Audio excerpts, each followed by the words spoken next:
Maraming salamat po dahil kung hindi po dahil sa inyo, wala akong matatanggap na blessing ngayong araw. May bata po doon na nakagat ng ahas sa hita.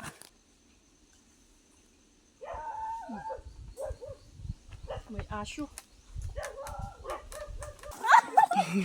Lumayan ka mo doon. Diyan. Kuya. Kante. Kuya. Nakita kaming kagaya ni Pagaspas. Katulad ni Pagaspas mga kasinag.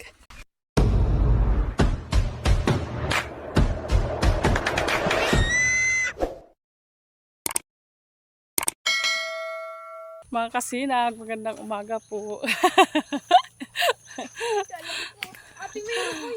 Papunta kami ngayon mga kasinag sa Vito. Kasama ko si Colleen at si Mayra.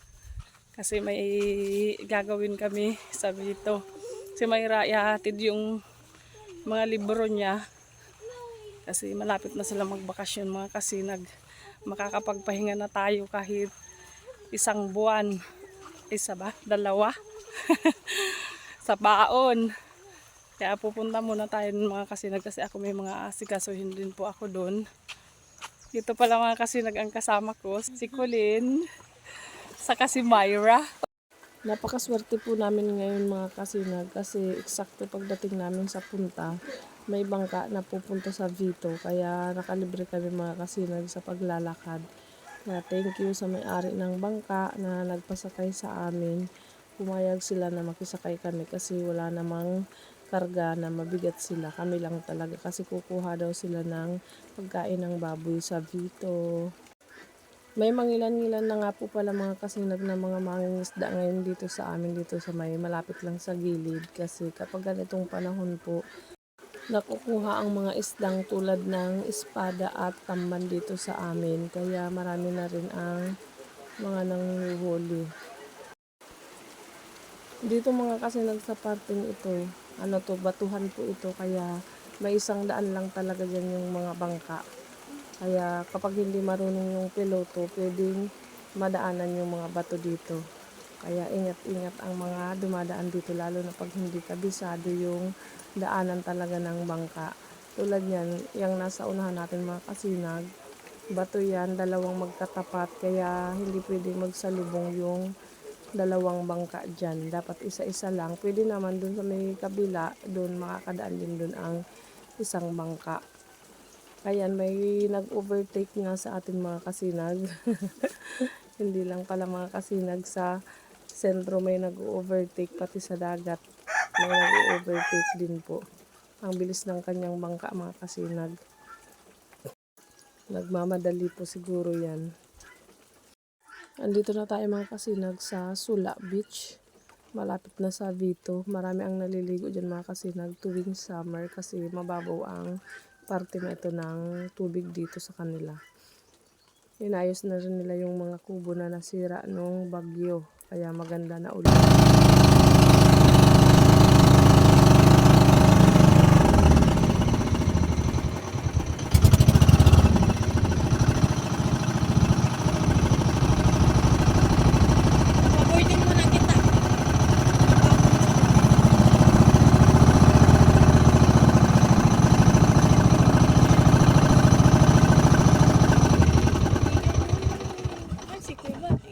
Si ano na yung lugar?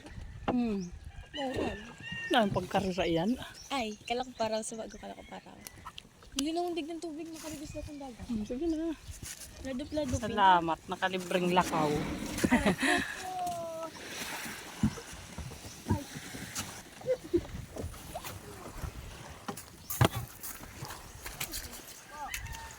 Maigi na kami. Thank you. Thank you. Thank you. Mayroon thank you. Thank you. Thank you. Igwa. Hindi kita maagi.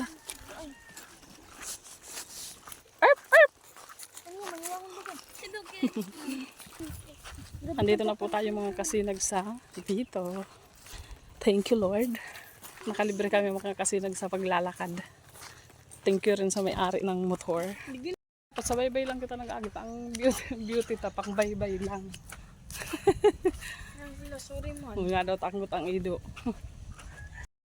Punta muna tayo mga kasinag sa tindahan kasi may kukunin tayo ngayong blessing. Excited na ako. Nadatnan ko nga pala mga kasinag ang dalaw. Ayan, nag-ice cream sila. Sana all naka-ice cream. Pumunta nga pala ako mga kasinag kina ate. Pagdating ko dyan sa boarding, wala na yung dalawa. Nasa Pupuot daw, kaya pupunta muna tayo doon kasi susunduin ko na po para makauwi na kami kasi mamayang hapon bala kung pumunta kami sa doon sa may Bakawanan kasi may kukunin kaming pang-ulam kung maabutan pa namin ang low tide. Kaya tara na mga kasinag, samahan niyo po ako. Pupuot nga po pala ang pupunta natin. Ano po siya, sako pa siya ng Barangay Vito. Kaya medyo nakahiwalay siya pero magkadugtong naman mga kasinag kasi may tulay po dyan sa unahan. Paggabi pala mga kasinag, takot dumaan dito ang mga tao lalo na yung mga kabataan kasi may nagpapakita raw dito. Samahan niyo po ako mga kasinag. Marami ang natatakot dumaan dito mga kasinag kasi may bata daw pong humihingi dito ng piso. Walang problema yun mga kasinag kasi may piso pa naman ako dito sa bulsa. Ayan, nandito na po tayo. Ang ganda dito mga kasinag. Ayan. Dati hanging bridge ang nakalagay dito. Kaso pinalitan kasi kapag bagyo laging nasisira. Ayan, tingnan nyo yung view mga kasinag.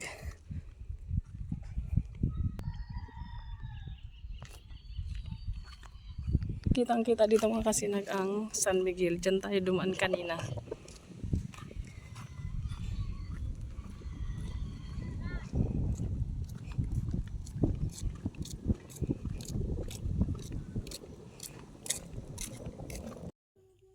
Pabalik na kami mga kasinag. Hindi na ako nag-video dun sa pinuntahan ko kasi may mga nagpapatugtog. Maingay kaya hindi ko na tinuloy yung pag-video ko. Kaya dito na lang ulit. Pabalik na tayo. Ayan, ang ganda ng view mga kasinag. Ano ito mga kasinag? Isla ang Pupuot. Isla talaga siya. Napapaligiran siya ng tubig. Kaya itong tulay lang na itong nagdudugtong sa Pupuot at saka sa Vito. Kaya kung wala ito, hindi sila makakatawid dyan. Kailangan nilang magbangka para makatawid sa Vito. Maraming talaba mga kasinag. Oh. Kung doon lang yan sa amin, kinuha ko na yan. Pauwi na po kami mga kasinag. Ayan yung dalawa, kumakain ng fries. Nagpalibre mga kasinag, kahit fries lang daw kasi with honors ulit ang ating dalaginding. Be. Yan ang reward niya mga kasinag, fries. Ayan si Mayra po. May dalang itak pang laban namin sa matipong daw kayo mga kasinag, mabuko. Isa'y masakat. Ika? Ito ka magsakat.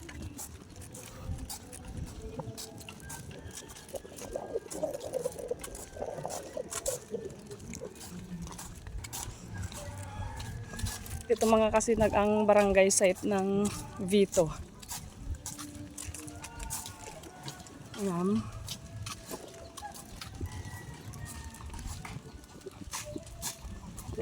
Nakalampas na po tayo mga kasinag sa barangay site. Ayan, andito na kami sa may malapit sa Sapa. Nauuna na si Kulin. May dala siyang kamuti mga kasinag. May nadaanan kaming nagtitinda ng kamuti. Bumili kami. Kasi sabi ni Bunso, pasalubungan daw namin siya. Wala kaming makitang ibang pwedeng ipasalubong. Kamuti na lang. May dala kaming itak mga kasinag. Kasi yung itak po na yan yung ginamit nila dun sa boarding. Ginamit po yung taga si Dinala na namin kasi magbabakasyon na. Tapos sabi ko dalhin na namin mga kasinag kasi dito po sa amin mga kasinag dun sa dinadaanan naming fish pond. May bata po dun na nakagat ng ahas sa hita. Kaya sabi ko dalhin namin yung itak Para kahit papano may armas kami.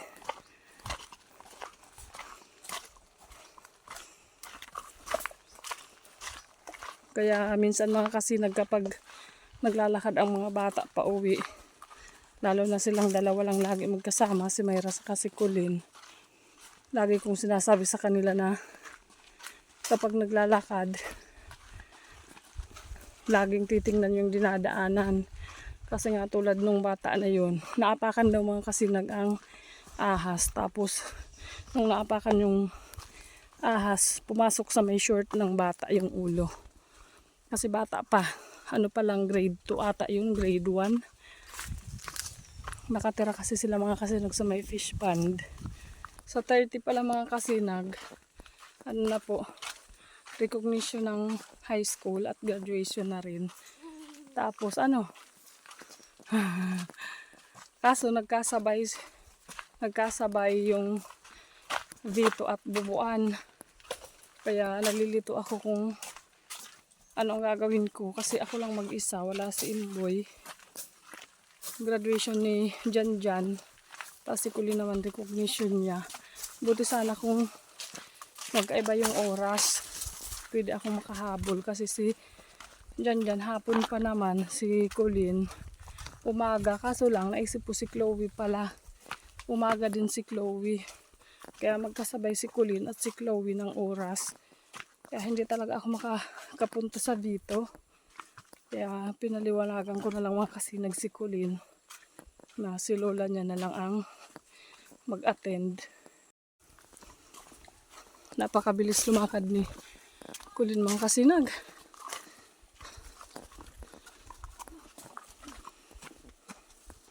Nung high school po ako mga kasinag, pabalik-balik din po ako dito. Minsan ako lang mag-isa. Pero hindi ako natatakot noon mga kasinag kahit ako lang mag-isa dito. Minsan madilim na, naglalakad pa ako. Kasi kapag may kailangan akong kunin dun sa amin, uuwi talaga ako. Kaya sanay na sanay ako dito mga kasinag.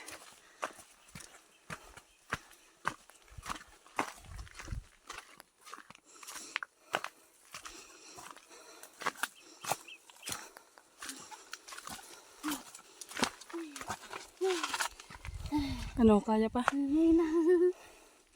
Kaya pa o kaya pa? Colin! Ayun na si Kulin mga kasinag. Paakyat kasi ito. Kaya medyo mahirap sa parte na ito mga kasinag. Ano, kaya pa? Doon tayo mga kasinag ng galing. Doon sa may dagat.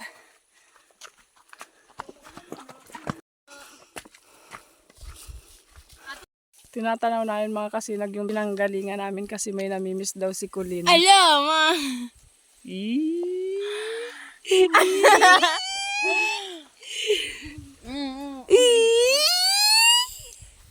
May namimiss na sa puput. Papot yan.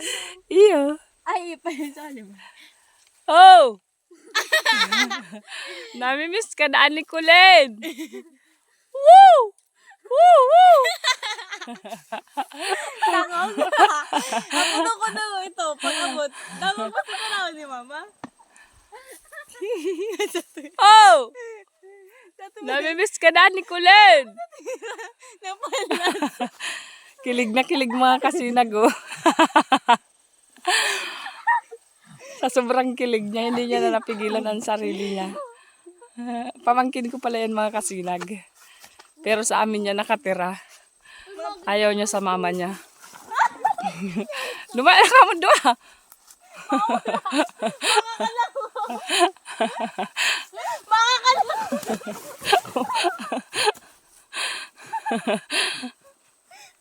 Ang kamuti ko mabubugbog. Yan, hilingan na. Saan lang ang kamuti? Mauli kita pa sa rotaro. Mauli kita sa balik na naman kita. Yan ala, haragban nun nindo yan. Ate. Lang daw. Ate, meron kayo. Bilagin doon dyan sa bag. Dyan sa bulsa. Magagadanin ako dumam. Ayun mo, tabaka may ilog ang ano. Napunit mga kasinag ang Chante. plastic. Dyan. Kuya. Chante. Kuya. Chante. Kilula. Kilula. Kiklawi. Kijanjan. Kiklawi. Kijanjan. Chante. Kulin. Sa kuya. Bakit grabe yun sa imo? Ayun eh. Sa kuya. Sa kuya. Sa kuya nan eh. May mga kasinag. Pauwi na po kami. Ay.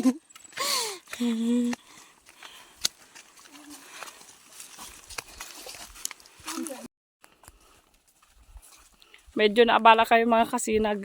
Tumambay kami dun sa tuktok. Tapos nag-tiktok ka. Wala pa kayo mga kasinag sa kalahati. Pero malapit nang malubat ang cellphone ko. Kaya bibilisan na namin. Alas 3 pa lang naman mga kasinag ng hapon. Imbis na makapagpahinga mga kasinag, lalo akong napagod. Pero okay lang kasi masaya naman. Kahit paano nakakawala ng stress. Nakita kaming kagaya ni Pagaspas.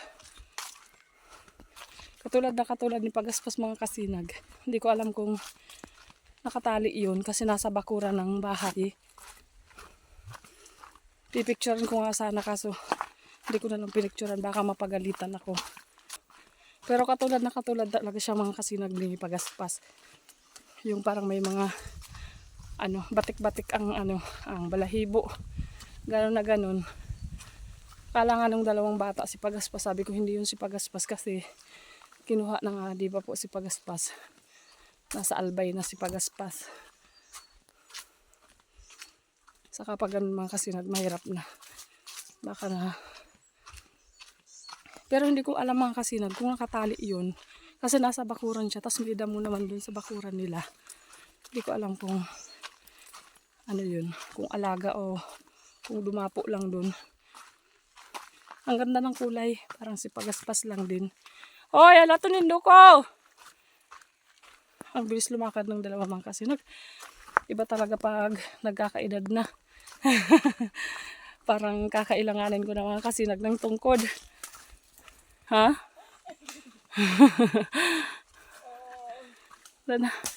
Si Mayra pala mga kasinag. Sa amin na nakatira. Simula nung baby pa. Anak siya ng kapatid ko. Tapos si mama sa kasi papa ang nagpalaki sa kanya. Tapos nung nawala na si papa, kami na lang ni mama. Kami na lang magkasama sa bahay. Kaya tuwing umaalis si mama, kami lang ang magkakasama. Ayaw niya naman dun mga kasinag sa tunay niyang mama. Doon sa kapatid ko. Magkaklase sila mga kasinag. Pareho sila grade 7. Malapit na po kami mga kasinag. Dito na kami sa may taas ng fish pond. Palagi akong kinakabahan mga kasinag kapag may gumagalaw sa sa damuhan.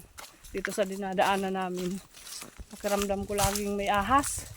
Kasi simula nung nalaman kong may kinagat ng ahas dito sa amin, palagi akong kabado. Kapag dumadaan ako sa may mga damo. Kakahingal mga kasinag. Pero malapit na kami. Sana may masakyan kami pagtawid. Andito na kayo mga kasinag sa fish pond. Yan, maghahanap kami ng masasakyan namin para makatawid. Dito tayo mga kasinag dadaan, tatawid tayo dyan. Pero may tulay dito. Sige na, inot na. I will go first.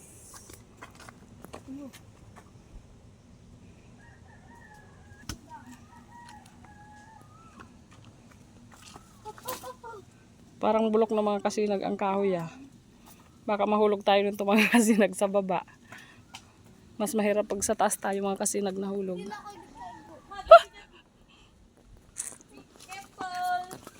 Focus.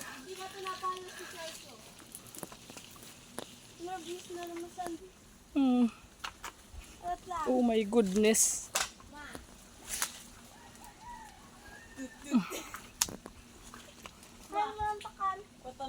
naman eh. Putol ah. Mahulog ang sundang ah. Kulin! Oh. Ano mo to ni? Oh. Kayo man, nabukong si Kulin. Pag-igwa. Ah. Hain. Salubsig mo yun. Hain. Oh. Ito mo man ba? Ano na yan? Meron na senior citizen. Maganda baka ako pa rata sa imong day sa oras. Baka mahulog ang sundang mataga ka mo. Yoks. You. Ano na yan si Mina? Malat ka, dapat kita tigil. Ayan, mataas yan mga kasinag. Diba tapak na putol ang kawayan? Umat.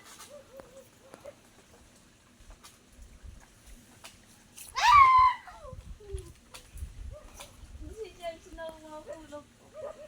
Okay, ako naman mga kasinag. Mama, bukro ko na eh. Ako naman mga kasinag. Huwag lang mahuhulog ang ating telepon. Para wala tayong problema.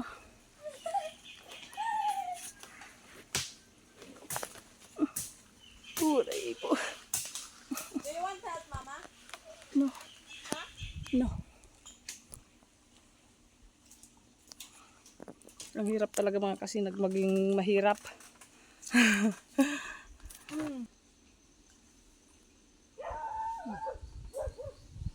May asyo. Okay. Nakatawid na tayo mga kasinag. Andito na tayo. Ang ganda ng fish pond nila mga kasinag. Oh. Parang may bakod na ano, bakawan. Dito mga kasinag nakatira yung batang nakagat ng ahas. Ang ganda maglakad dito mga kasinag. Ang ganda ng ng fish pond nila yan. Tinaniman nila ng mga bakawan sa gilid. Protection nga naman mga kasinag sa tubig para hindi nasisira yung pilapil nila.